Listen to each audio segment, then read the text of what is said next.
अपनी बेशुमार संपत्ति और ताकत के नशे में चूर तेजा बाघ अपनी विशाल सेना लेकर प्रतापगढ़ जंगल पर राज करने वाले रणधीर शेर पर हमला कर देता है। तेजा के सिपाहियों की संख्या ज्यादा होने के कारण रणधीर शेर तेजा के सामने अपनी हार स्वीकार कर लेता है। रणधीर के कुछ सिपाही लड़ाई में मारे जाते हैं और बाकी बचे सिपाहियों के साथ तेजा रणधीर को गिरफ्तार कर लेता है। हो। इस धरती पर किसी में इतनी ताकत नहीं जो मेरा सामना कर सके। मेरी ताकत के आगे अच्छे अच्छों के पसीने छूट जाते हैं। जो मुझसे टकराता है वो मिट्टी में मिल जाता है। गोरखपुर जंगल पर राज करने वाले तेजा बाघ के परिवार में उसकी पत्नी और एक बेटा रघु, जिसने हाल ही में तेजा के घर में जन्म लिया था। अपनी बेशुमार धन दौलत संपत्ति के बाद तेजा सबसे अधिक जिससे प्यार करता था वो था उसका बेटा रघु। बचपन से तेजा ने अपने इकलौते बेटे रघु को बड़े लाड़ प्यार से पाला था। अपने इकलौते बेटे की हर छोटी से छोटी चीज का तेजा बड़ा ख्याल रखता था। एक दिन तेजा का बेटा रघु अपने पिता से कहता है, पिताजी मेरा जंगल घूमने का बहुत मन है। आपने मुझसे वादा किया था कि आप मुझे सारा जंगल घुमाओगे। चलिए ना पिताजी, मुझे अपना जंगल दिखाइए। हाँ बेटा, मुझे अपना वादा याद है, लेकिन आज मुझे जरूरी काम है, इसलिए मैं तुम्हारे साथ नहीं जा सकता। लेकिन मैं अपने सिपाहियों से कहकर तुम्हें जंगल घूमने के लिए कहता हूँ। तुम सिपाहियों के साथ जंगल घूमकर जल्द वापस लौट आना। तब रघु कुछ सिपाहियों को लेकर जंगल घूमने निकलता है। रघु अपने जंगल की सैर करके बहुत खुश था। तेजा के सिपाही रघु को लेकर आधे रास्ते तक आ जाते हैं। तभी जंगल की सैर करते हुए सिपाहियों को रास्ते में अपने सामने खून से लथपथ एक सफेद शेर की लाश दिखाई देती है। रघु अपने सिपाहियों से रुकने को कहता है। अरे सिपाहियों, जरा ठहरो, ये सामने जमीन पर कौन लेटा है और इसके शरीर से तो खून बह रहा है। तब सिपाही उस जख्मी शेर के पास जाते हैं। जैसे ही सिपाही उस जख्मी शेर को देखते हैं तभी अचानक से वह सफेद शेर उठ खड़ा होता है और उन दोनों सिपाहियों पर हमला करके उन्हें खून में नहला देता है और रघु को अपनी पीठ पर बिठाकर उसे ले जाने लगता है। अरे कौन हो तुम और तुम मुझे कहाँ लेकर जा रहे हो? मैं कौन हूँ ये तुम्हें जल्द पता लग जाएगा। उधर शाम हो गई, लेकिन सिपाही रघु को लेकर अभी तक नहीं लौटे थे। तब तेजा रघु के लिए परेशान हो जाता है और अपने दो सिपाहियों को लेकर रघु की तलाश में निकलता है। तेजा जंगल में थोड़ा आगे आकर देखता है कि उसके सिपाहियों की लाशें खून से लथपथ जमीन पर पड़ी हैं और उसका बेटा रघु वहां से गायब है। अरे ये सब क्या है? ये तो मेरे सिपाही हैं। आखिर मेरे सिपाहियों के साथ ये सब किसने किया और मेरा बेटा कहाँ है? महाराज, ये तो किसी शिकारी का काम है। लगता है उस शिकारी ने रघु को अगवा कर लिया है। जिसने भी मेरे बेटे को अगवा किया है वो अब अपनी खैर मनाए, मैं उसे जिंदा नहीं छोड़ूंगा।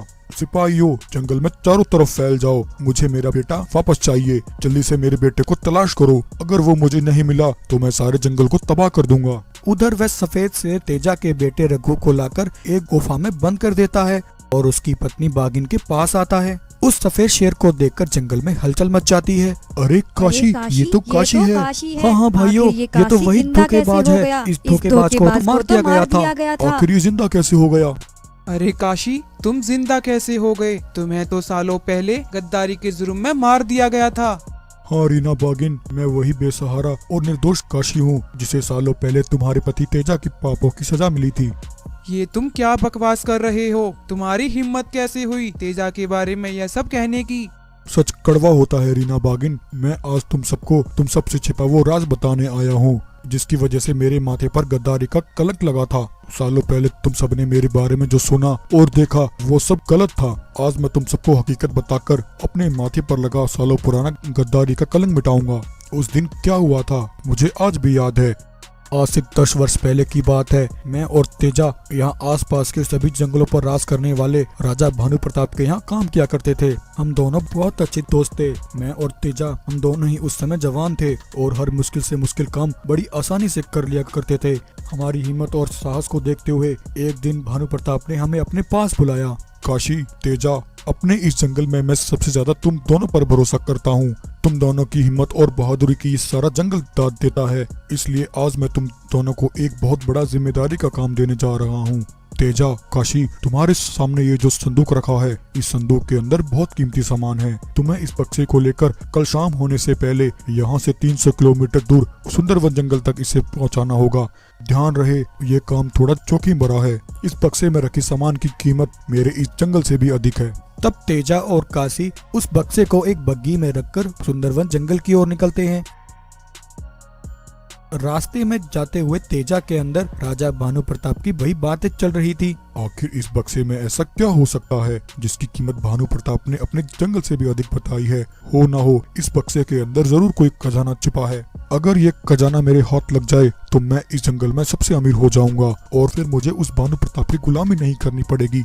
ऐसा सोचकर तेजा के मन में लालच आ जाता है। तेजा रुककर काशी से कहता है, काशी, हम दोनों बेवजह ही इस बक्से को लेकर जा रहे हैं। तुमने सुना नहीं भानु प्रताप ने क्या कहा था? इस बक्से के अंदर बहुत कीमती चीज रखी है। काशी, इस समय हम दोनों के अलावा यहाँ कोई नहीं है। क्यों न हम इस बक्से को खोलकर इसके अंदर छिपी हुई कीमती चीज हासिल कर लें। इस बक्से के अंदर जो भी होगा हम दोनों उसे आपस में बांट लेंगे। अगर इस बक्से में खजाना हुआ तो हम दोनों रातों रात अमीर हो जाएंगे।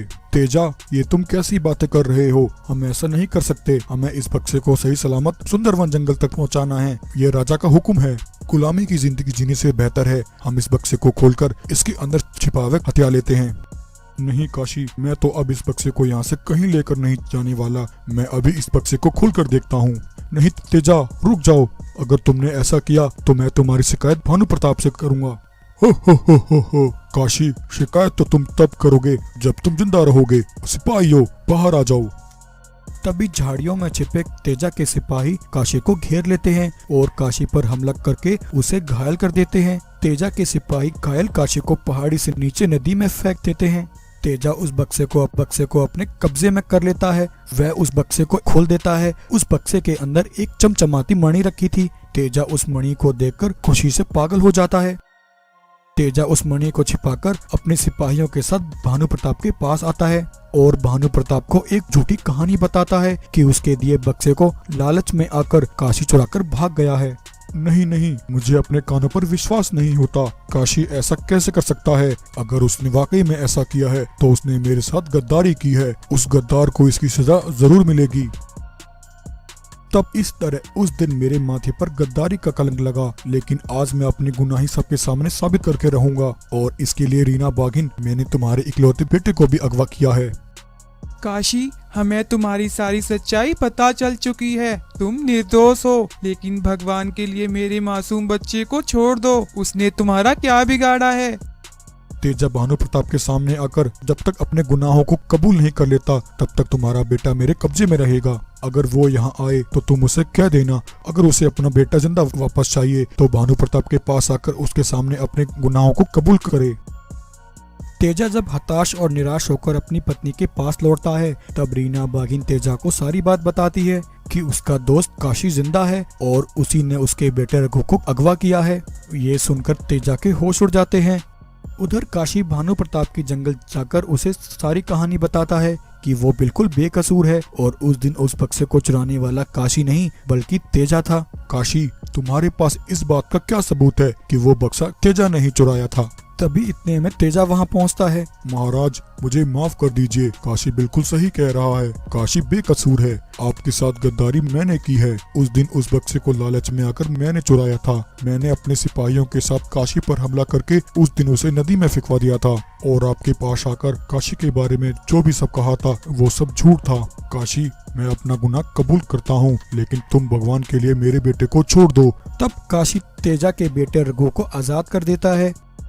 तो इस तरह आज तेजा गद्दार साबित होता है। भानु प्रताप तेजा को उम्र कैद की सजा सुनाता है और इस तरह आज सालों बाद काशी के ऊपर लगा गद्दारी का कलंक हमेशा के लिए मिट जाता है।